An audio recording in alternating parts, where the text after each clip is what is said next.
If you are somebody who is trying to work out the formula to hire amazing people, if you are somebody who knows that finding great people is a difficult task, here at Best Practice, we've cracked the code. We've worked out the winning formula for recruitment. We've worked out how we can onboard great people, and I want to share that with you. What I'm going to go through today is 10 simple steps to help you attract and retain and hire and onboard great, amazing people that are going to help your team grow and help your team do amazing things into the future. So if you are looking to grow your team by adding more people, if you are replacing people that have previously worked in your team, in this episode of Ask Best Practice, we're going to go through the 10 simple steps to help you with your winning formula for recruitment. You can go to bestpractice.biz/guides and download this free guide for what we call the winning formula for recruitment. We put this on our business plan about 4 years ago, and we just said, you know what, actually hiring and onboarding great people is a priority for us to help us grow our organization, and it's a priority to get more out of your team and get good results out of your team.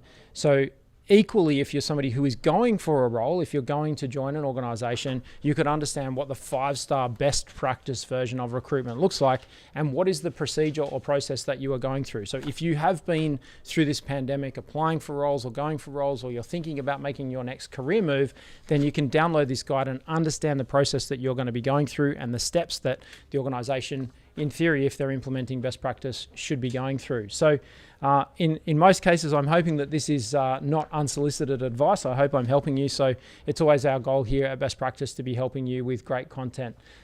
It is excellent in these live streams that we do Buenas noches, David. Great to have you on board. It's great to know where you guys are watching from all around the world. So I've got my dashboard there. Luke and Cam helping me in the studio.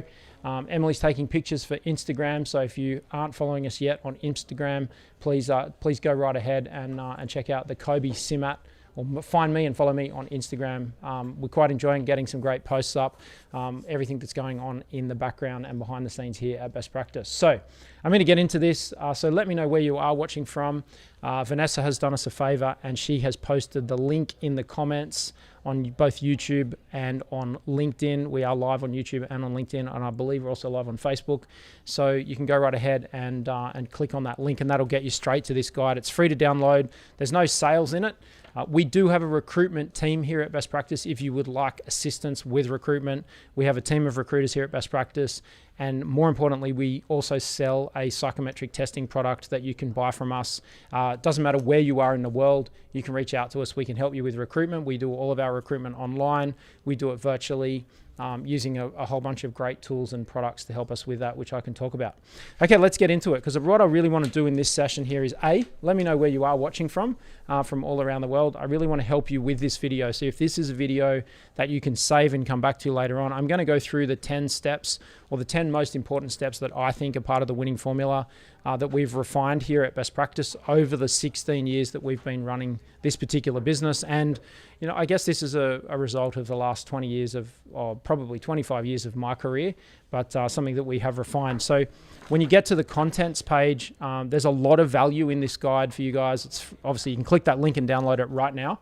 And get it to follow. If you want to pause the video and go get the guide and then follow it, then you can do that. Go right ahead and do that. So yeah, let me know where you guys are watching from. If you're watching on YouTube, I see a few people. Let me know who's there. Say hi in the comments, and also there if you're on LinkedIn. I see a few people that have come on live on LinkedIn.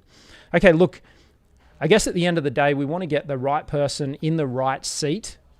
And we want to get them, we want to make sure they're motivated and trained. And so as a CEO or as a business leader, when I'm looking at people, I'm thinking, do they get it? Do they want it? Do they have capacity? So this is as much applicable to people who are currently in roles, and you can use this to mentor and develop your team or mentor and develop yourself, as much as you can use it for recruiting and onboarding people in your team. I think that the biggest mistakes that we've made through, if I think about if I hold myself accountable for, situations where I've put the wrong person in the right seat or the right person in the wrong seat, and recruitment hasn't gone well, I hold myself accountable for every single, failure or disaster that has occurred in recruitment over the whole time I've been in business. when you take that responsibility and accountability, some really interesting things start to happen in your own head in terms of, well, what am I doing about that? What am I going to improve in the future? Really asking questions instead of blaming someone and being in a situation where you can't control the process. So what we did was we've mapped out all of these steps, and we've realized that when we debrief on a situation that didn't go so well, say for example, someone comes into the organization and does 6 or 12 months and then leaves, and I think back over this process, I have usually skipped one of these steps. So these steps are all very critical. It's important to follow them. And it's like if you're trying to make an amazing chocolate cake, you can't leave out the chocolate. So, there are core ingredients to the process of the winning formula for recruitment. And if you skip any of these steps, then you're going to be taking more of a risk that you're not getting it right. So you've got a better opportunity to get the process right as you go through this. And I can guarantee that if you follow these steps, you will have everybody's expectations set properly, and then it's a case of using your systems and processes to let that person shine in their role when they come on board in the organization. If you skip these steps, then there's no guarantees, and it's a kind of, you're not scaling. So really want to give you an opportunity to scale the organization and grow the organization. That's why we really want to be thinking about what these 10 steps are. So, hey, Cameron, welcome. Haven't seen you for a while, so good to have you there live on LinkedIn. Hey, Subis, good to have you back there on LinkedIn as well. So if you are watching on YouTube or if you are watching on LinkedIn, even if you're after the recording, let me know where you are watching from anywhere in the world. We've had some great global conversations. If you have got questions about this as I go through this process, please ask. You've got the comments on both those platforms, and I've got my dashboard up behind the camera there. Okay, let's get into it. I guess at the first instance, we have this idea in our mind that there's a vacancy. We're thinking about something that we want to get on with, like there's a particular task or a particular goal of the organization. There's something that's not being done. There's something that we want to improve. We start the winning formula here at Best Practice with an executive discussion.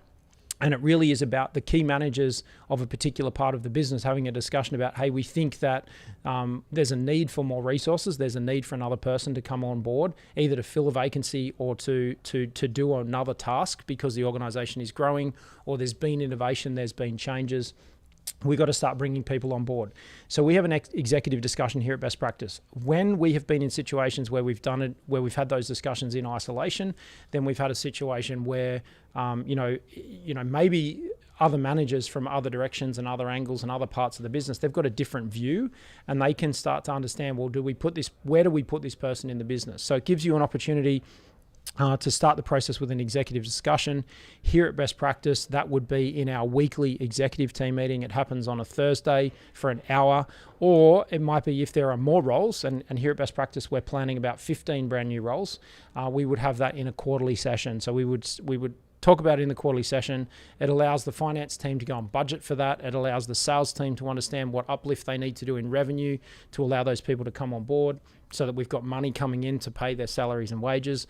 And then, we can start thinking about, what are the benefits that these people and these roles are adding to our customers or to our organization. And what are they? Are they an overhead cost? Do they sit below, in costs of the organization, or do they sit up in costs of goods sold? Where do they sit in the profit and loss statement, and where do they sit in the budget for the organization? So executive discussion is really important. And starting the process with that, so you've got everybody on board, you've got everybody on the same page, so you can go really fast. It is important for some preparation steps to go slow so that you can then go really fast. The next thing that we do here at Best Practice as part of that executive discussion is we do a team SWOT analysis. These are all laid out here in the contents page of our Winning Formula for Recruitment guide. You can get this at bestpractice.biz/guides. The links are there in the comments. So if you've just come online, I see a few more people joining on LinkedIn. If you've just come online, the link's in the comments, and you can click that, maybe right click that link and open it in a new tab, and then you can check that out, download that while you're listening. Also, this is being recorded, so it'll be available on YouTube if you want to circulate it through your organization. That's an excellent opportunity. So a team SWOT analysis. So if we're talking about a potential for a position or a vacancy of position, doing the SWOT analysis and looking at strengths and weaknesses in the team, the reason why that's so important is we want to be identifying people's strengths when they come into the interview process, and we want to actually use their strengths to actually complement the weaknesses in the team. So we want to hire into weakness. So it's not about we don't do a lot of work here at Best Practice on working on people's weaknesses. We hire into weakness, and that's our growth strategy. So people are going to be more motivated and more competent and more excited about the gaps that exist at Best Practice. And so in the interview process, you can work out whether someone's just coming in to step into it. They're seeing that role as an opportunity to get into a different role. You can test for that in the recruitment process. But what we're doing is a SWOT analysis, because when someone comes into a role, we really want to be setting them up and saying, set expectations up front. Here's the job description, here's the process, and they can come in, they can work to their strengths, because that's how you're going to grow your organization. Good morning, Stan. Good to have you on board this morning there on LinkedIn. Thanks for joining us. Okay, so as we go through this process and do that SWOT analysis, that's what we're going to be starting to look for as we start to frame up the next part of the organization. Asking the question, what number requires managing? Everybody has a number is a really important, that's a test. Give yourself a rate on 0 to 5 in terms of everybody having a number. Now, that's not their employment number, that's their dashboard. So if they were driving a car and they needed to maintain the car's speed at or below the speed limit, then what's their number? What's their speed limit? What's their their gauge that they're going to be using to self-measure their performance? Peter Drucker says, what gets watched gets managed. And for those of you that follow us, because we talk lots about management systems, we talk about monitoring and measurement, we talk about dashboards, we talk about accountability charts. What is the number? What's the part of the business? What's the performance? What's the goal? What's the objective? What's the target for that person? So can you give that person a target? And so as you're starting to think about that, you want to get this work done before you start talking to people. When I have found somebody who I like and I try to fit them into the organization and I skip these steps, it never works out in the future. So we want to be having these conversations. Even if you've got somebody in mind, before you even talk to them, you want to be saying, this is the number. So the organization is going to pay money to get that number, get that result. So when someone's measuring their results, it's very clearly a commercial transaction. It's payment of salary and wages in exchange for that graph or that performance to be delivered by the organization. And it's really clear. If it's quantity, if it's goals delivered, it's something to really think about. So here at Best Practice, we use a term for that. It's called results only work environment, ROWE, results only work environment. We don't look at clocks. We don't look at 9 to 5. We don't do bundies on, bundies off. Yes, we do a little bit of time sheeting here at Best Practice, but it's predominantly focused on results only work environment. So if somebody gets their result in a shorter amount of time, we're like, good for you. That's excellent. So you want to be focusing on thinking about what number requires managing. That's point number 2. So the first one is executive discussion, which includes your team SWOT analysis. Point number 2 is what number requires managing. And the more you can think about that, you can take that into the interview process, which I'm going to get to shortly. Now that we know what weaknesses we need to cover, because we're going to be looking for someone with that as a strength, we know the number that requires managing. You can start to then have a cultural discussion. You can talk about what kind of cultural fit are you going to be looking for with a person. Look around the team. People who are like each other are going to be more effective at working together within reason. Obviously, there's different roles that have different characteristics in different parts of the business, but it's going to be something that have a think about what the culture is of your organization, or what is the culture that you want to have in your organization, because as people come on board, they will change the look and feel of the organization. Every new person that you add, you're going to actually be changing the cultural fit. And people who have been around the organization for a long time, who maybe are not a cultural fit for the future, are going to start to feel like, oh, maybe that's not my place anymore. And culture does shift and it does change over time. And that has certainly happened here at Best Practice over the last 16 years. I have seen that shift. If I think back to the history of the organization and how it's been, when someone leaves, the vibe changes, and when someone new starts, the vibe changes. And so it's about what vibe do you want in the organization, because you can start to look for that in people that come on board. So we've said, what number do we need to manage? We've had a cultural discussion. Now we can start to establish and or revise the role, the very specific role, because we know what the weaknesses are that we want to cover, and we're looking for strengths. We know what the number is that needs managing. We know what the culture is of the organization, what the values are. We can start to frame up and develop a position description. The number one thing the biggest mistake that I see made every single day, and I make this mistake myself, is creating the position description first. Going to Googling, marketing coordinator or Googling integrated management system assessor or business coach or recruiter or salesperson. I go and Google that first and I look, what are the kinds of things that people have written down that those roles do? And you make an assumption. You make an assumption that the best versions of position descriptions are on the internet. Like you kind of your own focus group and you go, I like that, I don't like that. So if you can start thinking about the key requirements, the key outcomes, the key things that you're willing to exchange money for, like you're going to be paying this person. Let's use between $50,000 and $100,000 as a benchmark. You can be giving this person $50,000 or $100,000. You need to think seriously about what are those things that you're going to be, what do you want to spend money on? What don't you want to spend money on? What do you want that person to be doing? Because this is about setting expectations up front about what you want done. So frame up the position description. The next 1, 2, 3, 4, 5 points I'm going to talk about that are part of point number 5 is really about how you're going to go to market.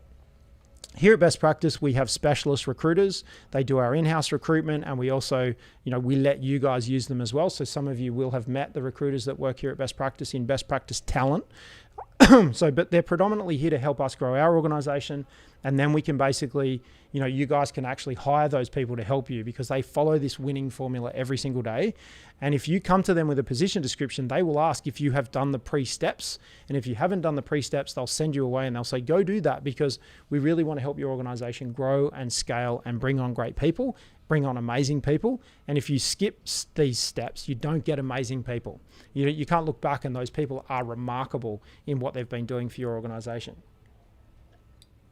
So once you've been through that process, it's really easy to brief the person that's going to be doing the recruitment. Now, if you're going to do that recruitment internally, that's excellent. If you're going to do it use an external recruiter, that's excellent. I can comment on those costs and those sorts of things about recruitment later on if you've got questions about that. But you want to work out how you're going to go to market. So we talk about brief the recruiter, go to market, and what the steps are that we need to follow. It is important to go to market because while you might have someone in mind, right now, there are a lot of amazing people who are looking at switching careers and switching industries because a lot of industries have been disrupted. So if you're looking at a role that's in maybe customer service, you can, in any of your industries, you can look to the airline industry because a lot of those people have lost their jobs because they can't fly and they can't be hostesses and pilots and those kinds of people now, or hospitality industries. So there are a lot of great customer service focused people who are used to dealing with people on a day-to-day basis, leaving the airline industry and leaving the hospitality industry and looking for something more secure. So there is a lot of competition out there. So what that means from a recruitment perspective is there's some great people at great prices. So, great people are selling at a discount right now. So they're on sale because they don't have jobs and they're willing to take jobs for obviously a little bit less money. And that's a good thing. If I go back 18 months, wages and salaries were at a premium because unemployment was very, very low. Now unemployment has crept up. And so, it's a buyer's market. But what we still want to do is we want to empower those people to do great things and set them up with the next stage of their career. So we want to be focusing on their career and focusing on them. So we're going to go to market, we do and then we can follow steps. Here at Best Practice, we use a number of online forums, plus we use headhunting.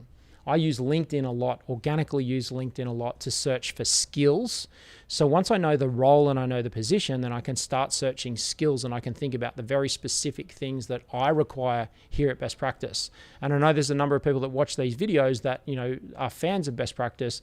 For us, it's about very clear communication and 5-star communication and 5-star influence because we are here to help organizations grow and develop. So I'm looking for that in the people that come to join us here at Best Practice. How are you at coaching and training and mentoring and developing and having 5-star communication to help some of our amazing customers? I see Stan Wall right there on LinkedIn right now. It's about having great people that are going to give Stan some 5-star service, help lift him up, help coach him because he's got amazing goals for his organization and the growth that for his organization, and we want to help with him and be part of that journey. And so people have to be very professional and very strong communicators to be able to give Stan, for example, as one of our great customers and a good friend of the family, to that great service that we're looking to try and the value that we want to keep helping him with. So in terms of we can brief the recruiter, we can work out going to market. The question I always ask about going to market is where do the people that we're looking for hang out? not just use Seek or use LinkedIn or use a job advertisement board. Think about where they hang out. Do they hang out in a professional group on LinkedIn? Do they hang out in a Facebook group? Do they hang out in social media groups? Do they hang out, at universities? Do they hang out at cafes? Do they hang out in clubs? Do they hang out in, where do they hang out? Because we can start to think laterally and creatively about where we can go to find great people. I've had a lot of success finding great people in LinkedIn user groups and Facebook user groups, and also within the ecosystems that we create here at Best Practice with people that come on board because they get our brand, they get our values, they like what we're doing, and they want to come on board here at Best Practice. So starting to think about where you go to market, don't just use the same thing. Don't just use Seek, don't just use LinkedIn. You've really got to think about where do the people that we want to attract hang out? Where are they learning? Where are they developing? And if we drop an ad in that little group, will it go off? And often the case is yes. So once we get into the actual, the market strategy, and we have, the first and second rounds as we start to get candidates, you want to be looking at CVs and looking at cover letters. Here at Best Practice, we always ask for a cover letter. We won't just accept an unsolicited CV. Why? Because we want to see that our candidates have actually looked at our website, looked at our social media, looked at the things that they can see publicly. We ask almost every time in every first interview, we ask, have you stalked Best Practice online? And if they say, I kind of looked at your website, for us, that'll be a no. So if you are a candidate without a job right now, it's very important when you are going for a role, we want to know that you've done your due diligence and you want to work at Best Practice, and you want that from your candidate. So in terms of finding an amazing person, you don't just want someone who's looking for a job and will take anything. You want somebody who genuinely wants to be part of progressing the worthy cause of your organization. And so that's what you're starting to test for, because what we're going to start talking to some candidates. We're testing for cultural fit. We're testing for desire to deliver the numbers that are on your, when you with the dashboard of statistics. You're testing for, have they got a strength that covers your weaknesses? Are they going to be a player that contributes to the team?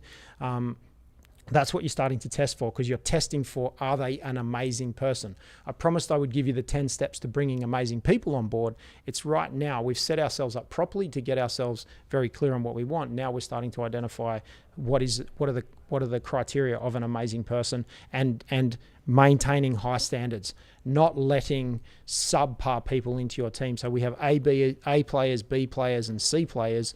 You only want A players to be joining your team. So you're really assessing, is this person an A player? Do they get it? Do they want it? Do they have capacity? Are they motivated? Are they excited? Do they really have desire to do this particular job? The very simple steps are, once we've looked at CVs and we want to start talking to people, the simple steps are, first up with a phone call. You want to be doing a phone call just on the phone, not on a virtual meeting, just a phone call. You want to be talking because it's ear to voice, and you want to be starting to listen to their voice, listen to their tone. So you want to always start this recruitment process with phone calls. 10 minutes, 15 minutes. Hey, want to talk to you about the role. Would you be interested in an interview? What do you really like about the organization? What do you like about, Australian lifeguarding? What do you like about Best Practice? What do you like about whatever the organization might be, for the organization as you go through that process. So Stan, you want to say, what do they love about your organization? What have they seen so far? You want to listen out for that on the phone call. So then, as we go through that process, we can start to say, okay, we're listening, and then we're saying, okay, would you like to come in for an interview? I think it's always important to ask someone to prepare, but you also want to test and see, what they've got. In terms of preparing for the interview, come ready to talk about some scenarios in workplaces that you've had in the past, or some experiences you've had, because we're going to be testing you to see if you fit into our organization. That's part of the interview process, but you also we want you to be doing due diligence on us. So come with pre-prepared questions, because we're going to be asking you if you've got any questions. So if there's anything in your mind, you want to be asking, because you want to be testing us as well to see if you'll fit into the organization. We need to see that from people, not just, yeah, I want a job. It's actually test us. We want you to say, no, actually that job's not for me, because we push really hard. We work really hard. So we want to make sure that you're doing the thing that you want to do, and it's a strength for you. Okay. Running the interviews, first, second interview process, we typically will run a very brief first interview, could be 30 minutes to 45 minutes. Then we'll do psychometric testing. And the psychometric testing is really important. We use a product called PXT Select. You can get that through our organization, our team here, Best Practice Talent. We do psychometric testing because that gives us some non-subjective data to use in the second interview. We'll call people in for a second interview. We'll have the results of the psychometric testing, and we'll use that to dig into that person a little bit deeper. So we don't go to PXT testing, we don't go to psychometric testing unless we know there's a cultural fit, because if there is a cultural fit, then we're testing for how coachable is this person? What's the onboarding plan going to look like? How much training do we need to give them? How much development do we need to give them? What's their pace? What's their sense of urgency? What's their decision-making style? What's their thinking style? What's their verbal reasoning? What's their numerical ability? We go through all of those things and we start looking at their ability and how they're going to fit into the team scientifically, if you like. Then we go to that second interview and we can have discussions around those points, and we can lay out, hey, you're weak in these areas. Would you be prepared to accept some coaching and mentoring and training so that we can get your sense of urgency up, your pace up, your speed up, those sorts of things. So then obviously the step number 8. So let me just summarize for you guys that have been following along. Point number 1, executive discussion. Point number 2, what number requires managing. Point number 3, establish the role and position description. Point number 4 is brief the recruiter and go to market. Point number 5 is go to market. Point number 6 is, the interview process. Point number 7 is run psychometric testing. Point number 8 is phone calls and reference checks. So second interview, phone call, reference checks. When you're doing reference checks, you're checking for the onboarding and development plan. So you're listening out for how receptive was the person to feedback, how receptive was the person to coaching, not were they a nice person or were they friendly. How much effort did you need to put into training that person? How much effort did you need to put into motivating that person? Because you're talking to one of their managers in the past about what kind of person were they, what sort of training, what was their learning style, how did you work to get the most out of that person? So that's what your reference checks are for, not to validate did the person have a job, because that's going to come out. You're going to call up and you're going to say, hey, I'm going to be managing this person. What are the steps that I'm going to need to follow to successfully get the best results out of this person? What did you do to get great results out of that person? Where do you think they need to improve? What do I need to make sure is in my onboarding plan when I onboard that person? So then you want to go to the onboarding plan, and we break that into 3 parts. So point number 9 is the onboarding process. 1 week induction, 30-day check-in, 5-month review. So, they're not set in concrete, but they are 3 steps to onboarding somebody. An induction does not go for 30 minutes on the very first day for that person. I've heard about some great stories. Yesterday, I heard about an organization. I was in a Simon Sinek presentation, and I heard him telling a story yesterday about senior executives get hired and they're not allowed to talk for a month. So you can almost say, like, you're smart, we get it, we know you can do the job, but you're not allowed to talk. You're here to learn for the first month, and then you just get into it. Now, I appreciate that's a lot for an organization to take on board, to think about that, but if you've got an infinite mindset, then you're setting the person up to work for 10 years at your organization. So the first month is okay for them to sit back and absorb as much as possible before they start making suggestions. So you really want to be setting that expectation up front, and you want to do a 1-week induction. A minimum of a week, 5 business days as their first induction. So you want to be taking them for a tour of the organization, getting them to learn and review, and not expecting anything from them for the first week. You want to be doing a 30-day check-in and then a 5-month review. At the 5-month mark, it needs to be a fuck yes or a no. And I apologize for swearing, but that is the person amazing? Yes or no? And it is about failing fast. So you really want to be starting to ask that question and being really tough on yourself. How did you go with your training plan? How did you go motivating them? Because from literally the end of the first week to the 5-month mark, as the manager, you only have 2 jobs. That's to motivate and train people. And if they're not delivering results, you need to first hold yourself accountable. I haven't set my systems up process. I haven't finished training them. I didn't induct them properly. I haven't given them systems, process, resource to let them achieve that goal, or I shouldn't have let them in the first place. So remember that hiring is guessing and firing is knowing. And so what we did know is that we're going through that process. You guys just check that the coffee machine's not about to go off. I just heard the knock box. Okay, so review and revise the hiring process. So what we want to do is we want to obviously onboard somebody and then review and revise the hiring process. So we want to think about what our procedure is and what are these steps we followed and what can we improve on. So this draft, these 10 steps that I've given you this morning to follow in terms of the winning formula for recruitment, that I want you to think about, can you revise this? Because it is a bit of a template. Emily's getting some photos for Instagram. So if you haven't checked us out on Instagram, please go ahead and check out and follow us on Instagram. So from a winning formula for recruitment, you can take this template and you can go and edit it and revise it. I know that when I miss any of those steps, just hit the camera, it just turned off. We back, we're good. That I know that we have this issue that we can go through the process. I'm just going to see that how bad the blip was. I think, are we okay? I think we are okay. Here we go. 3, 2, 1. Maybe there's a bit of a lag. There's about a minute lag here at the moment at best practice. So as we go through this process, there we go. It went black, and are we back? 3. Yes, we are back. Okay, we're good. What we want to be looking at is, can you take this, edit it? You can actually crack this. You can edit it. You can make it your own winning formula. This is definitely one of the pillars that has helped us scale our organization. It's one of the pillars that's helped us grow here at Best Practice, and it is something that I think I would encourage all of you to do and adopt as a policy or a process. Okay, questions. I see a few people watching live on LinkedIn. If you want to know what you can do to improve yourself as a candidate, if you're going for interviews, I can answer those questions. If you are somebody who is a manager, how can we improve the process? I see a couple of likes up there, so anybody who needs assistance from us, if you have got any questions. Hey, I see Mark Donola there in the likes. Good to see you on board this morning, watching on LinkedIn, and a couple of other great people there. So I see a couple of faces up there in the likes. If this has been useful content in terms of this, please, you can grab that and jump on board. Do you think that 3 months is too short and 5 months is better? Question from Stan Wall. Look, I like the 3 month review. Like, I would throw in a 1, a 3, and a 5 month review. What you're doing at the 5 month mark is making a decision on hiring is guessing, firing is knowing. So does this person need to go? Like, are they going to contribute?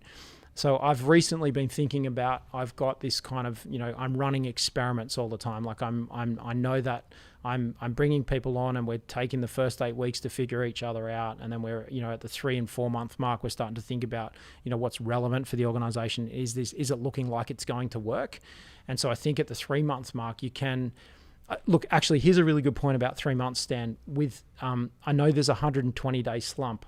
A lot of the sales books talk about hiring salespeople and bringing salespeople on, and they talk about this 120-day slump when something negative might happen about a product or a service, or something might happen with, somebody having like a bad experience. It's generally around the 120-day mark because the honeymoon's worn off.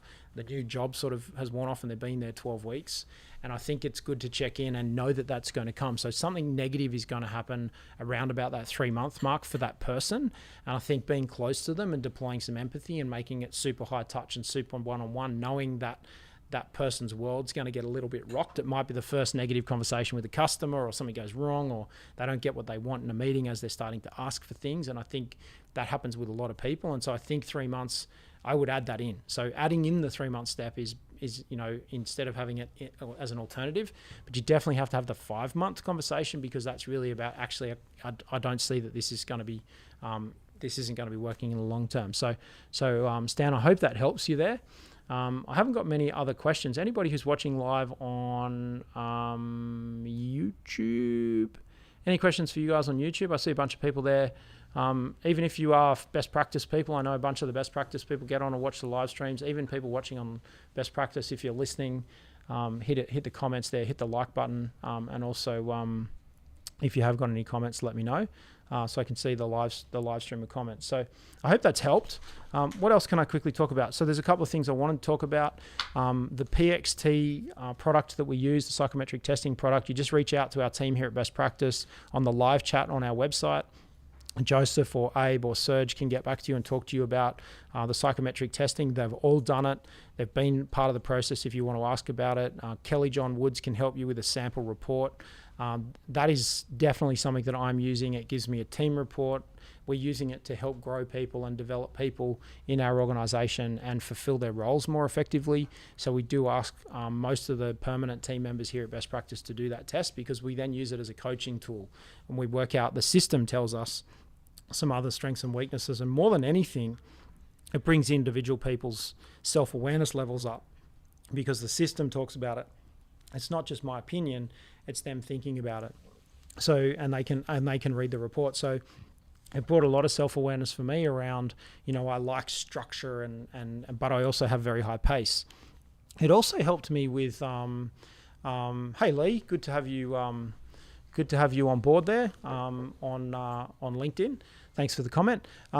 So Lee Newton Rhodes, good to have you on LinkedIn. So what I think that I want you to pay attention to is that for me, doing the PXT myself, and if you haven't done one of these tests, I'd recommend you get that yourself. Do your own PXT. You can reach out to Best Practice Talent and get the team to set you up with your profile and buy yourself a copy of that report and do the test, because then you can get your own coaching report and you can improve yourself and do your own self-development. So for us, that is really the future here at Best Practice. It's doing a best practice assessment on yourself and helping with your professional development and working out areas that you can improve. So I think it is a really great system, and it's going to be something that's going to help you guys with your career and with going for roles in the future, because you can turn up with one of these reports and you can say, I've done some psychometric testing, here's the report. If you are an organization and you buy access to it, you can buy a dashboard that gives you like 200 different roles that you can run people against. Here we go. Here's my voice going again. This happened last week. Too much talking. Okay, I think that's just about all of the comments. So Syntax on YouTube, thanks very much. I appreciate that. If it's been an interesting topic, let me know that it is an interesting topic. That is the formula. So if you are somebody who is going to be going for a job in the future, I think it's important to understand that that is the kind of process that you're going to be put through to be onboarded in an organization. And you can even ask questions around that. You can ask questions about what does the best practice process look like for onboarding people, so that you're setting yourself up in that organization for success, and you can be influencing from the interview process. Okay, there doesn't seem to be any further questions, so I'm going to call it there early. Good 45-minute session with everybody. That's the winning formula for recruitment. Please get yourself a copy of this guide so you can download it from bestpractice.biz/guides. So what I want you to be thinking about is what other questions you might have. We have got a great session tomorrow on the PXT psychometric testing. I'll share some more of that. It's going to be the 10, I think we're talking 10 questions about psychometric testing and how I can help and how you can use that to get some value in your organization. So how can we use it for job fit analysis? So we can use it to do analysis on every single person in the organization and work out if the right people are doing the right jobs, or whether we can move people to a different job to give them a better opportunity for success. I think that's a great example of how you can deploy that product and how you can actually use it with onboarding more people. We've put everybody here at Best Practice through it, and everyone's got a coaching report, and we can work on it. So I'm going to be talking about that in the live stream in 23 hours time. If you want to come on and join us with that, get your questions ready. Next week, we've got some great questions for those of you that like the ISO kind of topics that we talk about here at Best Practice. We've got lots coming down the barrel. We've just set this morning the next 2 weeks of live streams. There's 4 live streams coming up, which is really exciting. So if you don't see me out and about, you will definitely see me. You know how this goes around the traps right here on Best Practice TV. Go and check out my Instagram page if you're not following me on Instagram. If you are following us on LinkedIn and you see a post from me, hit the like button so I know I'm promoting the right stuff. We had some really interesting insights into what's happening on the LinkedIn platform last week, which was really interesting. Lots of great stuff going on LinkedIn. If you want me to do some stuff on social media, and I can talk to you about how to use social media for your own career and your own professional development, let me know in the comments or send me a direct message. You can get me on direct messaging on LinkedIn. So if you are at the end of the recording and you want to do that, you can always get me on a direct message, and I can always make time for a call. If you want to have a Zoom call with me just for 15 or 30 minutes, ask me some questions, run some ideas past me. I've been doing a bunch of that later on. Thanks, Kobe. 135 works well with the monthly updates, at least one quarterly review, and the 120-day slump. Yeah, absolutely. That 120-day slump, particularly for key people in the organization, just be aware of that. I'm seeing it in other roles, not just in salespeople. It's something I read in a sales book and I watched for it, and it does happen. So that is definitely something. So watch out for that. Okay, excellent. If you don't see me out and about, you will definitely see me right here next time. Is everyone ready? On Best Practice TV. Bye for now.